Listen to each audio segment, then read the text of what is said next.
أعوذ بالله من الشيطان الرجيم. بسم الله الرحمن الرحيم. قد أفلح المؤمنون الذين هم في صلاتهم خاشعون والذين هم عن اللغو معرضون والذين هم للزكاة فاعلون والذين هم لفروجهم حافظون إلا على أزواجهم أو ما ملكت أيمانهم فإنهم غير ملومين. فمن ابتغى وراء ذلك فأولئك هم العادون والذين هم لأماناتهم وعهدهم راعون والذين هم على صلواتهم يحافظون أولئك هم الوارثون الذين يرثون الفردوس هم فيها خالدون. صدق الله العظيم وصدق رسوله النبي الكريم ونحن على ذلك من الشاهدين والشاكرين الحمد لله رب العالمين. الحمد لله. मोहतरम हाजिरीन, अल्लाह रब्बुल आलमीन लाख कोटि शुक्रिया আল্লাহ রব্বুল আলামিন আমাদেরকে দুনিয়া আখিরাতের সবচেয়ে বড় নিয়ামত ঈমান দান করেছেন। আর এই ঈমানের কারণে একজন মানুষের চিরস্থায়ী জান্নাতের ফয়সালা হয়ে যায়। ঈমান যদি না থাকে, দুনিয়ার যত সম্পদের মালিক হোক, যত বড় পদের অধিকারী হোক, আল্লাহ পাকের নিকট তার কোনো মূল্যই নাই। দুনিয়াতে যদিও সে আরাম আয়েশে থাকে, ইজ্জত সম্মানে থাকে, এটা এই জন্য যে আখিরাতে তার কোনো পাওনা নাই। যা কিছু ভালো কাজ করে এর বিনিময়ে আল্লাহ তাআলা দুনিয়াতেই দিয়ে দিচ্ছে। এটা দেখে কোনো মুমিন যেন ধোঁকার মধ্যে না পড়ে যে আল্লাহ দ্রোহী, খুদাদ্রোহী, বেনমাজি, বেপরদাওয়ালা, জুলুম করেনেওয়ালা, সুদ ঘুষ খানেওয়ালা তারা তো ভালো অবস্থানে থাকে, আর যারা দিনের উপরে চলে তারা কষ্ট করে থাকে। এই চিন্তা যেন কখনোই আমাদের মনে না আসে এবং আমাদেরকে ধোঁকার মধ্যে না ফেলে। একটা হাদিস সামনে রাখলে এই জিনিসটা স্পষ্ট হয়ে যায়। রাসূল আকরাম সাল্লাল্লাহু আলাইহি ওয়াসাল্লাম ইরশাদ করেন, আদ-দুনিয়া সিজনুল মুমিন ওয়া জান্নাতুল কাফির। এই দুনিয়া হলো মুমিনদের জন্য কয়েদখানা, জেলখানা স্বরূপ, আর কাফেরদের জন্য জান্নাত স্বরূপ। এই হাদিসটা সামনে রাখলে আমাদের নিকট স্পষ্ট যে কাফেররা যে দুনিয়াতে আরাম আয়েশে থাকে, নিয়ামতের মধ্যে থাকে, কারণ মুমিনের জন্য এই দুনিয়াকে কারাগারের সাথে তুলনা করা হয়েছে, কাফেরের জন্য এই দুনিয়াকে জান্নাতের সাথে তুলনা করা হয়েছে। অর্থাৎ কারাগারের মধ্যে মানুষের নিজের কোনো ইচ্ছা কাজ করে না, আর একজনের অধীন থাকতে হয়। দাঁড়াতে বললে দাঁড়াতে হয়, বসতে বললে বসতে হয়, শুতে বললে শুতে হয়, যা দেই তাই খেতে হয়, তাই পড়তে হয়। নিজের কোনো ইচ্ছা সেখানে চলে না। আবার কারাগার যতই উন্নত হোক, বিল্ডিং আছে, কারেন্ট আছে, ফ্যান আছে, কোনো কাজ কাম করা লাগে না, তারপরেও কোনো মানুষ ওই কারাগারের সাথে মন বসায় না। এত সুন্দর জায়গা, আমার বাড়িতে টিন শেড, আমার বাড়িতে বেড়ার, এখানে বিল্ডিংয়ের মধ্যে আসি, এখানে বাকি জীবন থাকি, বাড়ি যাওয়ার দরকার নেই, এটা মনে করে কেউ কারাগারের সাথে মন বসায় না। যত আরামেই থাকুক, যত বিল্ডিংয়েই থাকুক, ওখান থেকে বের হওয়ার জন্য তার মনটা ছটফট করতে থাকে যে কখন আমি বাড়িতে যাব। হোক তার বাড়ি কুড়ে ঘর, কিন্তু কারাগারের ওই বিল্ডিংয়ের তুলনায় বাড়িতে কুড়ে ঘরের মধ্যে সে আরাম লাভ করে।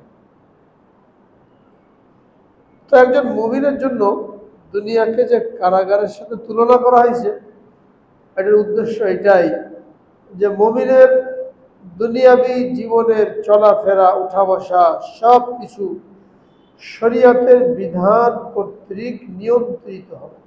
কারাগারের মধ্যে যেমন একজন কয়েদি কারাগারের নিয়ম অনুযায়ী তার সবকিছু পরিচালিত হয়, নিজের কোনো ইচ্ছা থাকে না, অনুরূপভাবে মুমিন ব্যক্তি দুনিয়াতে নিজের ইচ্ছা মতন চলতে পারবে না, মন চাই জিন্দেগি যাপন করতে পারবে না। তার জন্য তো কারাগার। শরীয়ত যা বলে তাই পড়বে, যা বলে তাই খাবে, যখন যেটা করতে বলে সেটাই করবে, নিজের কোনো ইচ্ছা চলবে না। দ্বিতীয় হলো, দুনিয়াতে যত আরাম আয়েশ থাকুক, ভোগ বিলাসের সামগ্রী থাকুক, মুমিন ব্যক্তি কখনো দুনিয়ার সাথে মন লাগাবে না, যত সুন্দর জায়গা, এখান থেকে আমি ছেড়ে যাবই না। বরং কারাগারের ব্যক্তি যেমন বাড়িতে আসার জন্য, বের হওয়ার জন্য সব রকমের চেষ্টা করে, এবং যখনই তার মুক্তির পরোয়ানা চলে যায় তখনই সে আনন্দ চিত্তে বাড়িতে ফিরে আসে, কোনো আফসোস থাকে না যে হা জেলখানাতে সুন্দর জীবন, বন্ধু বান্ধব, কত আরামে ছিলাম, ছেড়ে চলে যাচ্ছে। কেউ কাঁদতে কাঁদতে আসে? জেলখানা থেকে কেউ কাঁদতে কাঁদতে বের হয়? খুশিতে বের হয় যে বন্দিশালায় ছিলাম। তো মুমিন ব্যক্তি দুনিয়ার সাথে মন লাগাবে না, যত আরাম আয়েশের সামগ্রী থাকুক এটাকে সে ভালোবাসবে না। আর এখান থেকে যখন তার যাওয়ার সময় হবে তখন মন খারাপ করে যাবে না, সে হাসতে হাসতে যাবে যে আমি তো আমার আসল ঠিকানায় চলে যাচ্ছি। মৃত্যু আসলো, মরতে মন চায় না, আখেরাত ভালো লাগে না। কোনো মুমিন ব্যক্তির কখনো এরকম হবে না। হাদিসের মধ্যে বলা হয়েছে, যে ব্যক্তি আল্লাহ তাআলার সাথে মোলাকাতকে পছন্দ করে, আল্লাহ তাআলাও তার সাথে মোলাকাতকে পছন্দ করেন।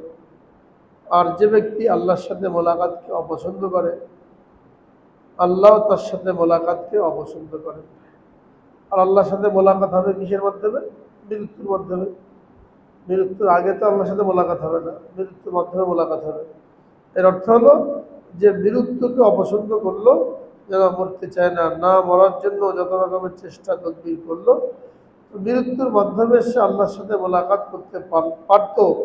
যখন সে মৃত্যুকে পছন্দ করলো না, তো আল্লাহ তাআলাও তার মোলাকাতকে পছন্দ করলেন না। হযরত আয়েশা সিদ্দিকা রাদিয়াল্লাহু তাআলা আনহা জিজ্ঞেস করলেন, যে রাসূলুল্লাহ, আমাদের মধ্যে কে এমন নাই যে মৃত্যুকে অপছন্দ করে? কিন্তু মরতে চায় নাকি? সবাই তো মৃত্যুকে অপছন্দ করে, দুনিয়াতে আর কদিন থাকি, জীবনযাপন করি। নবীজি বললেন, এটা মতলব না। এমনি দুনিয়াতে থাকবে যতদিন হায়াত আছে, মৃত্যুর জন্য সে চিন্তাও করলো না, কিন্তু যখন তার মৃত্যু চলে আসে, সব আলামত প্রকাশিত হয়ে যায়, এখন আর সে মৃত্যুকে অপছন্দ করবে না। সারা জীবন অপছন্দ করলে কোনো অসুবিধা নেই। হাদিসের উদ্দেশ্য এটা না যে সে সারা জীবনে মৃত্যুকে অপছন্দ করে, সবাই অপছন্দ করে। বললেন যে কে আছে মরতে চায়? সকলেই মৃত্যুকে অপছন্দ করে, তাহলে তো আমরা কেউ আল্লাহর সাথে মোলাকাতকে পছন্দ করলাম না। নবীজি কি বললেন যে না, সারা জীবন অপছন্দ করে না, যখন মৃত্যুর সময় ঘনিয়ে এলো, অর্থাৎ তার নিকট পয়গাম চলে আসছে, এখন তুমি আসো, তোমার জন্য জান্নাতের নিয়ামত রেডি, ওই সময়ও সে মরতে চায় না, আরো কিছুদিন দুনিয়াতে থাকতে চায়, অপছন্দ করে, তো এই ব্যক্তির মোলাকাতকে আল্লাহ তাআলা অপছন্দ করেন।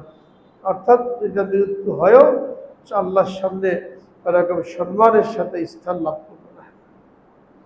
তো মুমিন ব্যক্তি এই জিনিস থাকতে হবে। জেলখানার যে দুটো বৈশিষ্ট্য, ওই দুইটা বৈশিষ্ট্য মুমিনের থাকবে। এই জন্য মুমিনের দুনিয়াবী জীবনটা কষ্টের, আরাম আয়েশে কাটবে না। এটা দেখে কোনো মুমিন যেন ধোঁকার মধ্যে না পড়ে যে আমি আল্লাহকে মানি, নামাজ কালাম করি, তারপরেও এত পরীক্ষা, এত বিপদ, না খেয়ে থাকতে হয়। পক্ষান্তরে কাফেরের জন্য এই দুনিয়াকে জান্নাতের সাথে তুলনা করা হয়েছে। কারণ কি? জান্নাতে যাওয়ার পরে সেখানে আর কোনো ইবাদত নাই, আর কোনো বিধি নিষেধ নাই, কোনো হালাল হারাম নাই, কোনো খোঁজ খবর পাবন্দি নাই, যা মন চাই করবে। ওয়ালাকুম ফিহা মা তাশতাহি আনফুসুকুম ওয়ালাকুম ফিহা মা তাদউন, যা তোমাদের মনে চাইবে তাই তোমরা পাবে, যা তোমরা দাবি করবে ওইটাই তোমাদের সামনে হাজির হয়ে যাবে, কোনো বিধি নিষেধ নেই।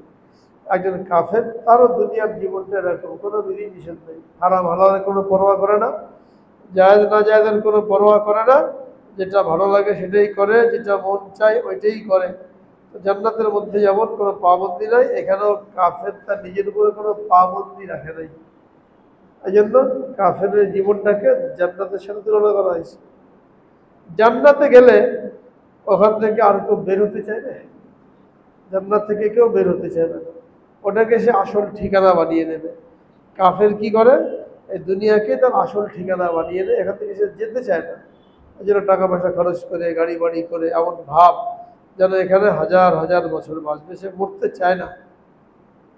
তো জান্নাত থেকে যেমন কোনো মানুষ বের হবে না, দুনিয়ার এই জান্নাত থেকে কাফের মরতে চাইবে না।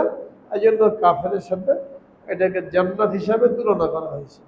এই জন্য আল্লাহ রাব্বুল আলামিন জান্নাতে যেমন অবারিত, এখানেও কাফেরকে সুযোগ করে দিয়েছেন, যেহেতু তার আখেরাতে কোনো কিছুই নাই।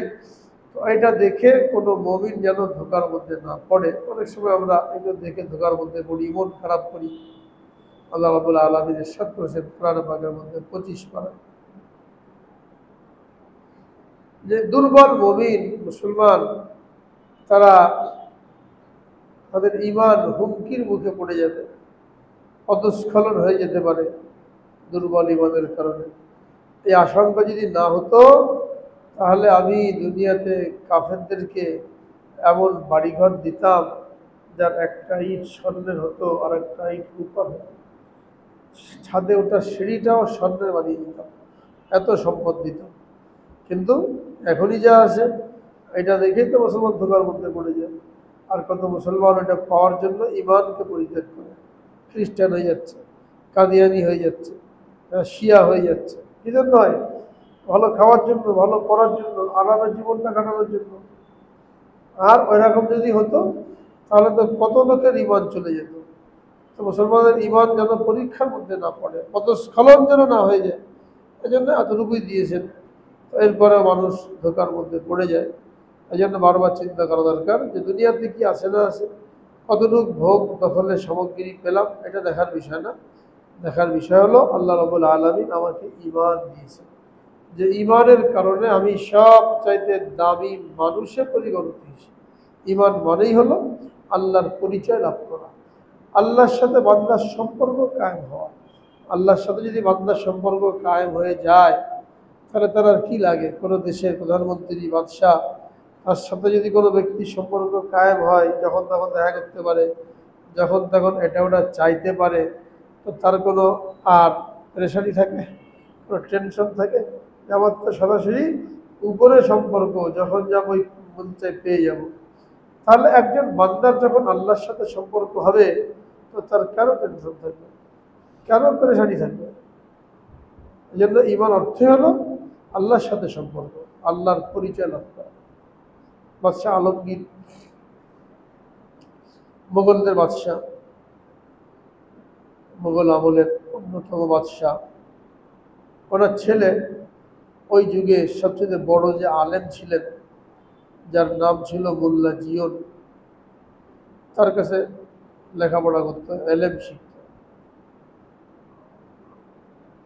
তখন একদিন কোনো একটা রাষ্ট্রীয় ফরমান, যেটা ইসলাম বিরোধী, এটা জারি করার কারণে ওনার ছেলের উস্তাদ, যার নাম হলো মোল্লা জিয়ন, যিনি নূর আনোয়ার কিতাব লিখেছেন, তাফসিরে আহমদী লিখেছেন, উনি এটা প্রতিবাদ করলেন, বাদশার বিরুদ্ধে বয়ান দিলেন। এটা নিয়ে বাদশাহ নারাজ হয়ে গেল এবং তাকে গ্রেফতার করার জন্য সেনাবাহিনীকে হুকুম দিল, তাকে গ্রেফতার করে নিয়ে আসুন। তো বাদশার ছেলে, যিনি ওনার কাছে পড়তেন, ওই সময় বাদশার দরবারেই ছিল, যখন দেখলো উস্তাদের বিরুদ্ধে গ্রেফতারি পরোয়ানা জারি করা হয়েছে, সে তাড়াতাড়ি ছোট অন্য সংক্ষিপ্ত রাস্তা দিয়ে ছুটতে ছুটতে উস্তাদের কাছে গেল, বলে সর্বনাশ হয়ে গেছে, আপনি শিগগির আত্মগোপনে চলে যান। বলে কেন, কি ব্যাপার? বলে আপনার এই ফতোয়ার কারণে আব্বা তো আপনার বিরুদ্ধে হলিয়া জারি করেছে, গ্রেফতারি পরোয়ানা জারি করেছে, আপনি তাড়াতাড়ি আত্মগোপনে চলে যান। বাস, উস্তাদ বললেন আত্মগোপনে যাওয়ার দরকার নাই, তুমি আমার জন্য এক বন্দা পানি নিয়ে আসো আর জায় নামাজটা রেডি করো, আমি অজু করে নামাজে দাঁড়াইছি। এই অর্ডার দেওয়ার সাথে সাথে ছেলে আবার দৌড় দিয়ে বাপের কাছে গেছে, সর্বনাশ হয়ে গেছে। কি আপনি তো গ্রেফতারি পরোয়া জারি করেছেন, আর উনি অজুর পানি আর জায়নামাজ চেয়ে বসে রয়েছেন। যদি অজু করে নামাজে দাঁড়ায় আপনার রাজত্ব মুহূর্তের মধ্যে শেষ। যদি অজু করে নামাজে দাঁড়াতে পারে আপনার এই রাজত্ব, আপনার এই সেনাবাহিনী কিছুই করতে পারবে না। হ্যাঁ, 2 রাকাত নামাজ পড়বে, আল্লাহ দরবারে হাত তুলবে, মুহূর্তের মধ্যে রাজত্ব শেষ। তাড়াতাড়ি আপনি হুকুম প্রত্যাহার করার মাপ চান। বাদশাহ দিনদার ছিলেন, বুঝতে পেরেছেন, মানে হুকুম প্রত্যাহার করে ওনার কাছে যে মাপ চেয়েছে। এটা হলো ইমান, আল্লাহর সাথে সম্পর্ক। ইমানদার ব্যক্তির আল্লাহর সাথে সম্পর্ক মুহূর্তের মধ্যে কানেকশন পয়দা হয়ে যাবে। এত বড় নিয়ামত দৌলত আল্লাহ তাআলা আমাকে আপনাকে দান করেছে। এই ইমান কি করে মজবুত হবে, এই ইমান কি করে শক্তিশালী হবে, এর জন্য আল্লাহ রাব্বুল আলামিন কতগুলো গুণ বয়ান করেছেন। যে ইমান লাভ করার পরে এই ইমানকে আরো ধারালো বানাও, আরো শানিত করো, এই সমস্ত গুণ দ্বারা ইমানকে আরো মোকাম্মল করো, তাহলে তুমি কামিয়াব। কাদ আফলাহাল মুমিনুন, নিশ্চয় মুমিনরা কামিয়াব হয়ে গেছে। এখন তো ইমানের কারণে কামিয়াব, কিন্তু সেই কামিয়াবিটা 500 বছর পরে হতে পারে, একদিন না একদিন জান্নাতে যাবেই ইমানের কারণে। প্রথম চান্সেই নাও যেতে পারে গুনাহ থাকার কারণে, কিন্তু যারা চায় প্রথম চান্সেই জান্নাতে যাবে, হিসাব কিতাবের প্রথমবার হালাই সে জান্নাতে প্রবেশ করবে, তার জন্য এই সমস্ত গুণে গুণান্বিত হওয়া। যারা এই সমস্ত গুণে গুণান্বিত হবে, আয়াতের শুরুতে আল্লাহ রাব্বুল আলামিন বলেন কাদ আফলাহাল মুমিনুন, নিশ্চয় মুমিনরা কামিয়াব হয়ে গেছে। এরপরে গুণগুলো বয়ান করেছেন, বয়ান করার পর লাস্টে বলছেন উলাইকা হুমুল ওয়ারিসুন আল্লাযীনা ইয়ারিসুনাল ফিরদাউস হুম ফিহা খালিদুন, এই লোকগুলি জান্নাতুল ফিরদাউসের অধিকারী হবে এবং তারা চিরদিন জান্নাতুল ফিরদাউসের মধ্যে অবস্থান করবে। এই সমস্ত গুণ নিয়ে আলোচনা হচ্ছিল। 1 নম্বর গুণ ছিল নামাজ, যেহেতু নামাজ সবচেয়ে বড় ইবাদত, কিয়ামতের ময়দানে সর্বপ্রথম নামাজের হিসাব নেওয়া হবে। এই জন্য নামাজ কি করে খুশু খুজুওয়ালা হয়ে যায়, খুশু খুজুওয়ালা নামাজ, যেখানে আজে বাজে চিন্তা আসে না, মন অন্যদিকে ধাবিত হয় না, সূরা কেরাত সহিভাবে পড়া হয়, ফরজ ওয়াজিব সুন্নতে মুআক্কাদা এইগুলি পরিপূর্ণ পাবন্দি করা হয়, যেভাবে নবীজি সাল্লাল্লাহু আলাইহি সাল্লাম সাহাবায়ে কেরামকে নামাজ দেখিয়েছেন। সল্লু কামা রাআইতুমুনি উসাল্লি, তোমরা আমাকে যেভাবে নামাজ পড়তে দেখেছো এইভাবে তোমরা নামাজ পড়ো। আর নবীজি কীভাবে নামাজ পড়লেন, হযরত জিবরিল আলাইহিস সালাম এসে সরাসরি প্র্যাকটিক্যালভাবে নবীজিকে নামাজ শিখিয়ে দিয়ে গেছে। মেরাজের মধ্যে থিওরিক্যাল নামাজ ফরজ হয়েছে, পরের দিন জিবরিল আলাইহিস সালাম আসছেন, এসে প্র্যাকটিক্যাল দাঁড়ানো, হাত তোলা, হাত বাঁধা, রুকু সিজদা প্র্যাকটিক্যাল শিখিয়ে দিয়েছেন। 2 দিন 10 ওয়াক্ত নামাজের ইমামতি করেছেন, 2 দিন 10 ওয়াক্ত নামাজের ইমামতি করেছেন। প্রথম দিন শুরু ওয়াক্তে, শেষের দিন শেষ ওয়াক্তে। বললেন এর মাঝখানের সময়টা হলো আপনার উম্মতের জন্য নামাজের সময়।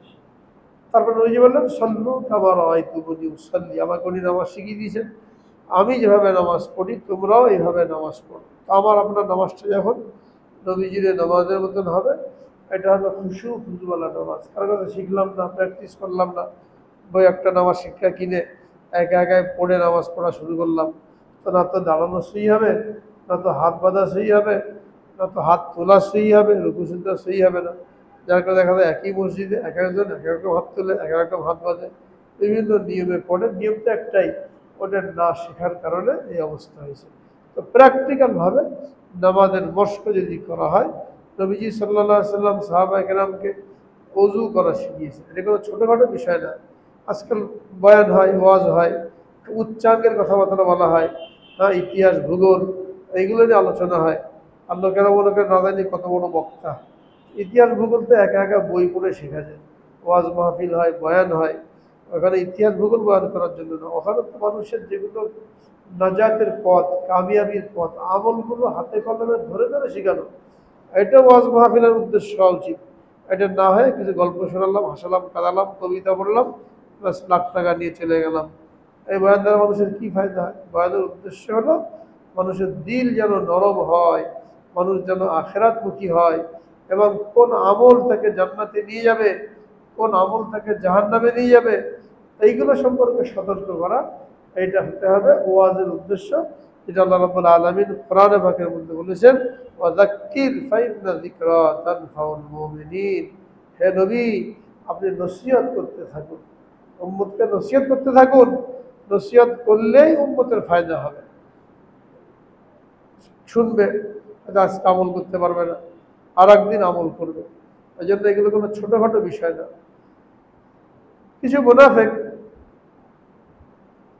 হযরত সালমান ফারসি রাদিয়াল্লাহু তাআলা আনহু ওনাকে একদিন ব্যঙ্গ করে বলছেন, আরে তোমাদের নবী কেমন নবী, তোমাদেরকে পেশাব পায়খানা করা শেখায়, কেমনে পেশাব করতে হবে, কেমনে পায়খানা করতে হবে, কেমনে ঢিলা করে ব্যবহার করতে হবে। তারা বলছেন নবী মানেই তো একেবারে উচ্চাঙ্গের কথা বলবে, আসমানের উপরের কথা, জমির নিচের কথা, পেশাব পায়খানা করা শেখে আবার কেমন নবী। ওরা একটু ব্যঙ্গ করে ওনাকে বললেন। উনি গর্বের সাথে বললেন যে আমাদের নবী আমাদের পিতা মাতার মতো। পিতা মাতা যেমন সন্তানকে ধরে ধরে সব কিছু শিখায়, তিনি আমাদেরকে শিখান ধরে ধরে। মা তার ছেলেকে যদি না শিখায়, মেয়েকে যদি না শিখায় কীভাবে বসতে হবে, কীভাবে পানি খরচ করতে হবে, করতে পারবে এগুলো? তো মা শিখায় না? মা শিখায়, বাপ শিখায়, তখন না ছেলে মেয়ে পেশা পায়খানা করতে বোঝে। তো নবীজি হলেন পিতার জায়গায়, তিনি কি করেছেন? উম্মতকে ধরে ধরে শিখিয়েছেন। এইগুলো মানুষকে বলা, প্রত্যেকটা জিনিস যেটা আমলের সাথে সম্পর্ক, পবিত্রতার সাথে সম্পর্ক, কিন্তু আমরা এগুলো বলতে লজ্জাবোধ করি। বড় বক্তারা এগুলো বলতে লজ্জাবোধ করে যে এগুলো আবার কোনো ওয়াজ হলো নাকি? ওয়াজ মানেই তো খুব উচ্চাঙ্গের কথা, মানুষ বুঝুক আর না বুঝুক, ওইটা ওয়াজ না। নবীজি নিজেও আমলগুলো ধরে ধরে শিখিয়েছেন। এরপরে সাহাবায়ে কেরাম, তাদের ছাত্র যারা তাবেঈ, তাদেরকেও ধরে ধরে শিখিয়েছেন। অজুর পানি নিয়ে এসে সামনে বসে অজু করা শিখিয়েছেন, নামাজে দাঁড়িয়ে নামাজ পড়া শিখিয়েছেন, প্রত্যেকটা কাজ করা শিখিয়েছেন। তো আমলের মধ্যেই কামিয়াবি। এই আমলগুলো ধরে ধরে উম্মতকে শেখানো, এটা নবীজির সুন্নত। তো মুমিনের ঈমান পাকা হবে, ঈমান সুন্দর হবে কোন সময়? যখন সে ১ নম্বর গুণ নামাজের মধ্যে খুশু অবলম্বন করবে। ২ নম্বর ছিল আল্লাযীনা আনিল লাগবি মুরিদুন, যারা অনর্থক কাজ থেকে বিরত থাকে। এটা ২ ভাগে ভাগ করা হয়েছে, অনর্থক কাজ এবং অনর্থক কথা।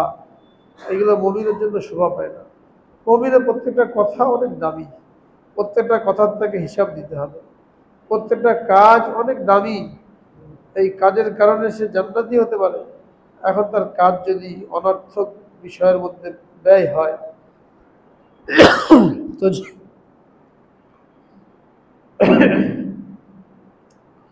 জীবনের গুরুত্বপূর্ণ সময়গুলি চলে যাচ্ছে কথার মধ্যে, কাজের মধ্যে।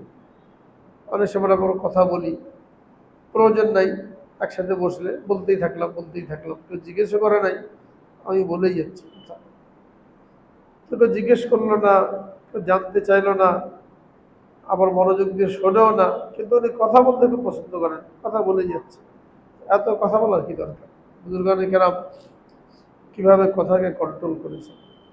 মান সমাতা নাজা, যে চুপ থাকলো সে নাজাত পেল। এই জন্য বুজুর্গানে কেরাম বলেন, আল্লাহ রাব্বুল আলামিন 2টো কান দিয়েছেন, একটা মুখ দিয়েছেন। সেই জন্য শোনো বেশি, বলো কম। শোনো বেশি, 2 কান দিয়েছেন, শোনো বেশি, বলতে যাও না, শুনলে ফায়দা আছে, কিন্তু বেশি বললে একটা কথা এদিক ওদিক হয়ে গেলে অতস্কর, একটা কথা মানুষ জানে যেতে পারে। হাদিসের মধ্যে কি বলা হয়েছে? অনেক মানুষ তার মুখ দিয়ে একটা কথা বের করে, সে বোঝে না এই কথাটা কত ভারী, এই কথাটা কত মারাত্মক। একটা কথা বলে ফেলেছে আর কি মেরে মজাক করে, কিন্তু এই একটা কথা তার জাহান্নামে যাওয়ার কারণ হয়ে যায়, আল্লাহ পাক অসন্তুষ্ট ডেকে আনে। আবার অনেক সময় একটা কথা মানুষ এমনি বলে ফেলে হালকাভাবে, ওটা গুরুত্ব সে বোঝে না, হালকা মনে করে একটা কথা বলেছে, কিন্তু কথাটা এত দামি, আল্লাহ তাআলার কাছে পছন্দনীয়, যে কিয়ামত পর্যন্ত আল্লাহ রাব্বুল আলামিন একটা কথার কারণে তার উপরে সন্তুষ্ট হয়ে যাবে এবং তার জন্য জান্নাতে ফয়সালা করবে। একটা কথা মানুষকে জান্নাতে নিতে পারে, একটা কথা মানুষকে জাহান্নামে নিতে পারে। এই জন্য উর্দুতে প্রবাদ বাক্য আছে, पहले तोलो फिर बोलो। কথা বলার আগে কথাটাকে মাপো, পরিমাপ করো আমার এই কথাটা কি প্রতিক্রিয়া সৃষ্টি করবে, এই কথার পরিণাম ফলাফল কি হবে এটা আগে চিন্তা করো। যখন মুখ দিয়ে বের হয়ে গেল এরপরে আর এই কথাটাকে ফিরিয়ে আনার কোনো সুযোগ আছে?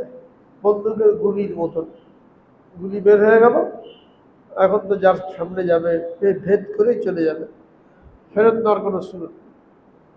কথাটাও এরকম বন্দুকের গুলির মতন। অনেকে রাগের মাথায় অনেক কথা বলে ফেলে, যার জন্য পরে তাকে আফসোস করতে হয়। লুকমান হাকিম, যাকে আল্লাহ রাব্বুল আলামিন হিকমত দান করেছিলেন, তিনি তার ছেলেকে অনেক কিছু নসিহত করেছিলেন, যে নসিহতের কিছু কিছু অংশ আল্লাহ রাব্বুল আলামিন কোরআনে পাকের মধ্যে উল্লেখ করেছেন। তার মধ্যে একটা নসিহত করেছিলেন যে, হে বৎস, তুমি কখনো শত্রুকে এরকম কথা বলো না যে পরবর্তীতে সে যদি তোমার বন্ধুতে পরিণত হয় তাহলে ওই কথার জন্য তোমাকে আফসোস করতে হয়, পস্তাতে হয়। হয় না, দুজনের মধ্যে লড়াই ঝগড়া, কথা একটা বলে দিলাম, কিছু মানে মিল হয়ে গেছে, কতই মিল হয়ে যায়, তা এখন ওই কথার জন্য কি হবে, সহজে আফসোস করতে হবে, ওই কথাটা বলেছিলাম, না বললে ভালো হতো, তখন তার আগে মাথায় বলে ফেলেছে। হ্যাঁ, পরে কি করতে হয়, তাকে আফসোস করতে হয়। স্বামীকে বলে স্ত্রী, স্ত্রীকে স্বামী বলে, ভাই ভাইকে বলে, অন্য লোককেও বলে, এমন কোনো কথা বলো না যে পরে তোমরা বন্ধুতে পরিণত হয়ে গেলে এর জন্য আফসোস করতে হয়। মনের কথা মনের মধ্যে রাখো। তো আল্লাযীনা হুম আনিল লাগবি মুরিদুন, যারা অনর্থক কাজ থেকে বিরত থাকে, অনর্থক কথা থেকে বিরত থাকে। কি কি কাজ অনর্থক, কি কি কাজ কথা অনর্থক? এক কথায়, যাদের দুনিয়া আখেরাতের কোনো ফায়দা নাই, দুনিয়ারও কোনো লাভ নাই, আখেরাতেরও কোনো লাভ নাই। আর যাদের আখেরাতের লাভ নাই, দুনিয়ার লাভ, ওইটাও পরিত্যাগ করা উত্তম। শুধুমাত্র মুমিন ব্যক্তি তালাশ করবে কোন কথার মধ্যে, কোন কাজের মধ্যে তার আখেরাত সমৃদ্ধশালী হবে, আখেরাতের ফায়দা হবে। ওটা হলো দ্বিতীয় গুণ। তৃতীয় গুণ নিয়ে আলোচনা চলছিল, ওয়াল্লাযীনা হুম লিয-যাকাতি ফাইলুন, যারা যাকাত আদায় করে। যাকাত দুই প্রকার।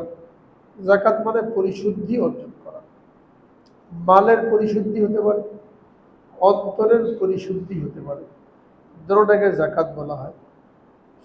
এখানে আল্লাযীনা হুম লিয-যাকাতি ফাইলুন, এই আয়াতের মধ্যে উভয়টা সম্ভাবনা আছে, যে মালের যাকাত দেয়, শরীরের যাকাত দেয়। মালের যাকাত কি, নির্দিষ্ট পরিমাণ মাল হলে, 1 বছর পুরা হলে, ঋণের অতিরিক্ত হলে সেখান থেকে 2.5% দিতে হবে। এটা হলো মালের যাকাত। এই যাকাতটা হলো মালের ময়লা, এটা যদি না দেয় তাহলে ওই ময়লাটা মিলে পুরো মালটাকে নষ্ট করে দেবে, বেবরকত হয়ে যাবে। মনে করলো এত টাকা চলে যাবে, এটা মনে করে যাকাত আর দিল না, 1,02,500 টাকা এটা দিল না, ওর মধ্যে রাখলো, তো এই 2,500 বাকি টাকাগুলোকে নষ্ট করে দেবে, অর্থাৎ বরকত নষ্ট করে দেবে। বরকত হবে, চোরে নিয়ে যাবে, ডাকাতি হয়ে যাবে, ছিনতাই হয়ে যাবে, হারিয়ে যাবে, কিংবা চিকিৎসার জন্য চলে যাবে, লাখ লাখ টাকা চিকিৎসার জন্য চলে যাবে, বেবরকত, বরকত হবে না।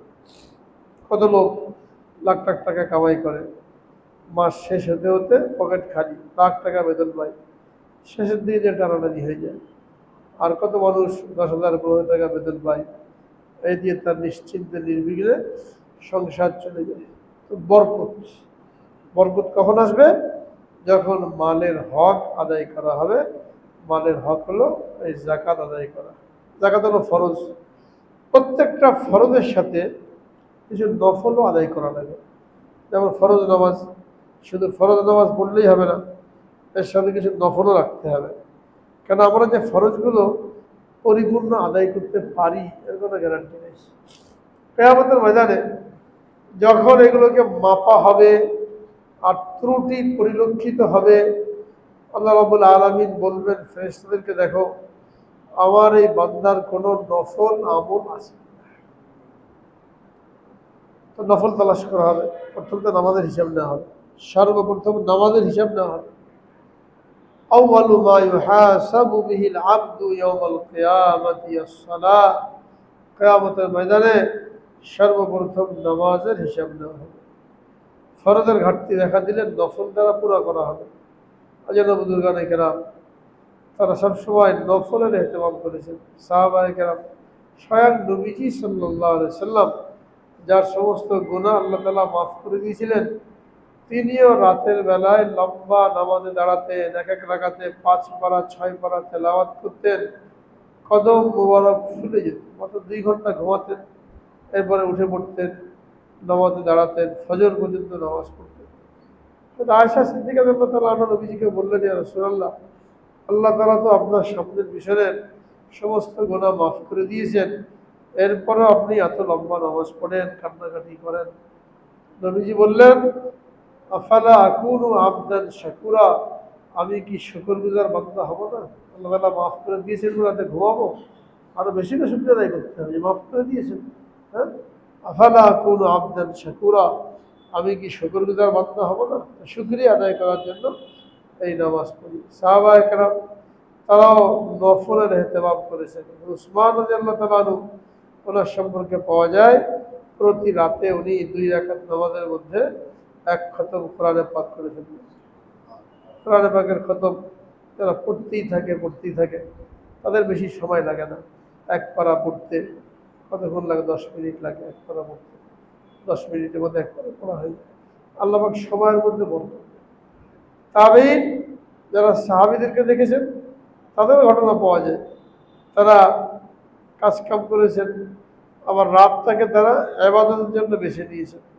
তাহলে সাঈদ ইবনে মুসাইয়্যিব রাদিয়াল্লাহু রাহমাতুল্লাহ আলাইহি, হযরত আবু হুরায়রা রাদিয়াল্লাহু আনহু জামাতা ছিলেন, অনেক হাদিস বয়ান করেছেন। ওনার ঘটনা উনি নিজে বয়ান করেছেন যে 30 বছর যাবৎ এরকম হয় নাই যে আযান হয়েছে আর আমি মসজিদে উপস্থিত নাই। 30 বছর একটা না, আযানের আগে মসজিদে চলে আসছে। আর বলছেন 40 বছর আমি ফজরের ইশার ওযু দিয়ে ফজরের নামাজ পড়েছি, সারা রাত আমলে থাকতেন, নামাজে থাকতেন। আর 50 বার হজ করেছেন, একটা ফরজ হজ, বাকি হলো নফল। কিন্তু প্রত্যেকটা ফরজের জন্যই নফল লাগবে, ফরজ তো পুরোপুরি আদায় করা যায় না। এই জন্য আমাদেরও ফরজ নামাজের ঘাটতি পুরা করার জন্য নফল লাগবে। আর নফল একটা সংক্ষিপ্ত হিসাব, আমরা ইচ্ছা করলে পড়তে পারি দৈনিক, আমাদের কোনো আলাদা সময় ব্যয় করা ছাড়াই 20-30 রাকাত নামাজ কিন্তু আমরা পড়তে পারি। আমরা ইশরাকের নামাজ 4 রাকাত পড়লাম, অফিসে যাওয়ার আগে গোসল টোসল করে 4 রাকাত চাশতের নামাজ পড়ে গেলাম, জোহরের 2 রাকাত সুন্নতের পরে 2 রাকাত নফল পড়লাম, আসরের আগে 4 রাকাত সুন্নতে গায়রে মুআক্কাদা নফল পড়লাম, মাগরিবের পরে 6 রাকাত আওয়ামিন পড়লাম, এশার নামাজে 2 রাকাত সুন্নতের পরে বেতেরের আগে 4 রাকাত কিয়ামুল লাইলের নিয়তে, তাহাজ্জুদের নিয়তে পড়লাম। তাহলে আমাদের 20 রাকাত 22 রাকাত নামাজ দৈনিক হয়ে যাচ্ছে। তার মানে কি মাসে 600 রাকাত নফল নামাজ হয়ে যাচ্ছে। বছরে কতগুলো হচ্ছে? 7000 রাকাত নফল নামাজ হয়ে যাচ্ছে। একটা মানুষ 40-50 বছর যদি হায়াত পায় আর দৈনিকে কিছু কিছু পড়তে থাকে, তাহলে বিশাল ভান্ডার জমা হয়ে গেল। কিন্তু আমরা তো 2 রাকাত পড়েই মসজিদ থেকে বের হওয়ার জন্য ছটফট করতে থাকি। জোহরের পরে 2 রাকাত সুন্নত পড়ে ছুট, নামাজি ডিং গিয়ে মাথার উপর দিয়ে চলে গেলাম। মাগরিবের টাইমেও 2 রাকাত পড়ে নামাজির সামনে দিয়ে যাওয়ার জন্য ব্যস্ত হয়ে যায়। হ্যাঁ, আর একটু দেরি করে 4 রাকাত পড়লে, 6 রাকাত পড়লে কতক্ষণ লাগে? 5 মিনিট লাগবে, 6 মিনিট লাগবে। এই 5 মিনিটে 6 মিনিটে আমাদের তেমন কোনো ক্ষতি হওয়ার কথা না, কিন্তু শয়তান এটা সহজে করতে দেয় না, যে এত সহজে বান্দা এই পরিমাণ নেকি অর্জন করবে। এজন্য বিভিন্ন কথা মনে করিয়ে দেয় নামাজের মধ্যে, ফরজ নামাজের মধ্যে বিভিন্ন কথা মনে চলে আসে। 2 রাকাত পড়তে পড়তে বাইরে যাওয়ার জন্য ছটফট করতে থাকে, এই করতে হবে, ওই করতে হবে, ওখানে যেতে হবে। এর আগে কিন্তু বসে বসে আড্ডা দিয়েছে, চায়ের দোকানে সময় নষ্ট করেছে, পত্রিকা নিয়ে 1 ঘন্টা বসে দিয়েছে, তখন এই কথাগুলো মনে পড়ে নাই যে নামাজের জন্য আসছে, এখন শয়তানের কথা মনে করিয়ে দিয়েছে।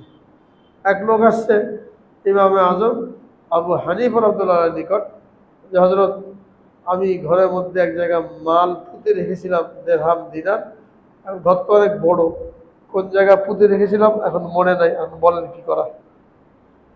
আগে যেহেতু ব্যাংক ছিল না, তো লোকেরা দিরহাম দিনার স্বর্ণ মুদ্রা এগুলো কলসের মধ্যে ঢুকিয়ে মুখ বেঁধে ঘরের কোনো জায়গায় গর্ত করে ওখানে পুঁতে রাখতো, যেন চুরি ডাকাতি না হয়, আর পরে যখন প্রয়োজন পড়বে তখন তুলে বের করবে। এটা ছিল ব্যাংক। এইভাবে প্রত্যেকটা ঘরে করা হতো। এই জন্য এখনো অনেক জায়গায় জমি চাষ করতে গেলে স্বর্ণের কলস পাওয়া যায়, মোহরের কলস পাওয়া যায়, বাড়িঘর ছিল এইভাবে আসছে। তা উনি বলেন তো কোনো মশলা হলো না। লোকেরা মশলা জিজ্ঞেস করতে আসে, তুমি কোথায় পুঁতে রেখেছিলে, এটা আমি কেন বলতে পারবো না, একটা পরামর্শ দিন আমাকে। উনি বললেন তুমি যে নামাজের নিয়ত করো, যতক্ষণ না তোমার মনে আসে তুমি নামাজ পড়তে থাকো, 20 রাকাত 30 রাকাত 2 রাকাত করে নফল নামাজ পড়ো। কোন জায়গায় রেখেছিলে এটা মনে না আসা পর্যন্ত কমপক্ষে 20 রাকাত পড়ো। অলক বাড়িতে গেছে, যে নামাজ শুরু করেছে কেবল প্রথম রাকাতেই শয়তানে মনে করিয়ে দিয়েছে অমুক জায়গায় কলসটা পুঁতে আছে, তাড়াতাড়ি কোনো রকম নামাজটা শেষ করে ওই জায়গায় খুঁড়ে বের করেছে। কোনো ছুটে আসছে ওনার কাছে, বলে কী ব্যাপার, আপনি এত একটা মক্ষম পদ্ধতি বলে দিলেন যে আর 2 রাকাত নিয়ত করতে করতে মনে চলে আসলো। বলে তো আমি 20 রাকাত পড়তে বলেছিলাম, এই তুমি 20 রাকাত নফল নামাজ পড়বে, এটা শয়তান কেমনে বরদাস্ত করবে। এই জন্য 2 রাকাত পড়তে না পড়তে মনে করিয়ে দিয়েছে, যাতে করে বাকিগুলো আর পড়া না লাগে। তারা বিভিন্ন জিনিস মনে করা মানুষ কী করে, আমল থেকে গাফেল করে দেয়, আমরাও গাফেল হয়ে যায়। হ্যাঁ, আর ওখানে ছুট দিই। আচ্ছা, যখন মসজিদে আসলাম আগে পরে 2-4-10 রাকাত নামাজ পড়ে এরপরে যেন আমরা যাই, এটা চিন্তা করতে হবে। আল্লাহ পাক তৌফিক দান করেন। এটা হলো নামাজের ক্ষেত্রে। জাকাতের ক্ষেত্রে একই রকম। গত সপ্তাহে জাকাতের কথা আলোচনা হয়েছিল, যে জাকাত একটা হলো ফরজ, এটাও কিয়ামতের ময়দানে হিসাব হবে। আর এটা স্পষ্ট যে আমরা আমাদের মালের জাকাত যতই চেষ্টা করি হুবহু হক আদায় করতে পারবো না। কত জায়গায় কত মাল বেশি হয়ে গেছে, টাকা কত কম দিয়ে দিলাম, হিসাবের মধ্যে গণ্ডগোল হয়ে গেল। এই জন্য এখানেও নফল দানের পরিমাণ বাড়াতে হবে। জাকাতের হিসাবে যদি গড়বড়ি দেখা দেয়, ত্রুটি দেখা দেয়, তো এখানেও আল্লাহ তাআলা বলবেন দেখো কোনো নফল দান সদকা আছে কিনা। এই জন্য যারা জাকাত দেয় শুধু জাকাত দিয়ে শেষ করে, আমিও জাকাত দিই, লাখ টাকা জাকাত দিই, আর কি দেবো, লাখ টাকা জাকাত দেন, আরও বেশি জাকাত দেন, কিন্তু এর সাথে নফল দান সদকা থাকতে হবে। নফল দান সদকা হাত পাতলো তাকে দেন, বাপ মার জন্য খরচ করেন। সবচেয়ে বড় দান সদকা বলা হয়েছে যা মানুষ নিজের পরিবারের জন্য খরচ করে। অনেকে পরিবারের জন্য খরচ করতে বখিলি করে, ভালো খাবে ভালো করবে সাধ্য মতো, এটা নিষেধ না। তো মন খুলে যদি পরিবারের জন্য খরচ করা হয় এটাকে উত্তম দান বলা হয়েছে। সবচেয়ে দান পাওয়ার বেশি উপযুক্ত থেকে তোমার আহলো আয়াল, তোমার পরিবার, যেন ছেলে মেয়ে বিবি, এদের জন্য খরচ করতে কোনো কুণ্ঠাবোধ না করা। মা বাপ যদি থাকে এদের জন্য খরচ করতে কোনো কুণ্ঠাবোধ না করা, এটাও নফল সৎকার মধ্যে করতে হবে। এর বাইরে আমার আত্মীয় স্বজন, পাড়া প্রতিবেশী বা অভাবগ্রস্ত অনেক সময় লোকেরা আসে হাত পাতে, এই দেখে মনে হয় লোকটা আসলে অভাবগ্রস্ত, হ্যাঁ, তো তাকে কিছু দেওয়ার জন্য চেষ্টা করা, যেন সে ব্যর্থ মনোরথ হয়ে ফিরে না যায়। এইভাবে ফরজ জাকাতের সাথে নফল দান সদকা এটাকে বাড়ানো। এটা হলো মালের জাকাত, মাল পরিষ্কার হয়ে গেল। আর একটা হলো শরীরের জাকাত, যেটাকে আল্লাহ রাব্বুল আলামিন কোরআনে পাকের মধ্যে ইরশাদ করেছেন, কদ আফলাহা মান যাক্কাহা, যে ব্যক্তি নিজের আত্মশুদ্ধি করলো সে কামিয়াব হয়ে গেল। আত্মশুদ্ধি করার জন্য বিভিন্ন আয়াত আল্লাহ রাব্বুল আলামিন নাজিল করেছেন। রাসূল আকরাম সাল্লাল্লাহু আলাইহি সাল্লামকে পাঠানোর উদ্দেশ্য আল্লাহ রাব্বুল আলামিন বয়ান করেছেন। আপনাকে দুনিয়াতে পাঠানোর একটা উদ্দেশ্য এটাও যে আপনি আপনার উম্মতের ইসলাহ করবেন, আত্মশুদ্ধি করবেন।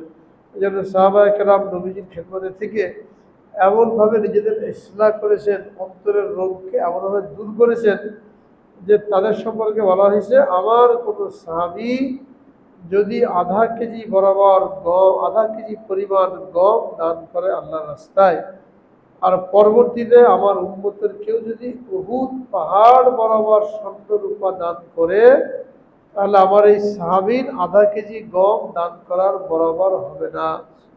কারণ নবীজির সোহবতের কারণে, নবীজির সাথে ইসলাহী সম্পর্ক থাকার কারণে তাদেরকে এমনভাবে আত্মশুদ্ধি করেছেন, এমনভাবে অন্তরকে একবারে পরিষ্কার করে দিয়েছেন। ওখানে না তো কোনো রিয়া, না কোনো অহংকার, না কোনো লোক দেখানো, যাদের কারণে তার দানটা এত বড় হয়েছে। আমরা হাজার চেষ্টা করলেও ওই পর্যন্ত বুঝতে পারবো না, কিন্তু যতটুকু নিজের ইসলাহ করা যায় ওই ইসলাহটা করতে হবে। সেটা হলো অন্তরের মধ্যে অনেকগুলো রোগ আছে, 15-20টা রোগ আছে। এক একটা রোগের চিকিৎসা করা ফরজ। এর মধ্যে 10টা রোগ হলো বড় বড়। এক একটা রোগ মানুষকে জাহান্নামে নেওয়ার জন্য যথেষ্ট। এই রোগগুলো জেনে এটাকে দূর করার জন্য চেষ্টা করা। রোগগুলো কি, কিভাবে পয়দা হয়, কিভাবে দূর হবে, এটা ইনশাআল্লাহ সামনে আস্তে আস্তে আলোচনা হবে। আল্লাহ রাব্বুল আলামিন সকলকে আমল করার তৌফিক দান করেন, পাক্কা মুমিন হিসেবে কবুল করেন। আখিরু দাওয়ানা আলহামদুলিল্লাহি।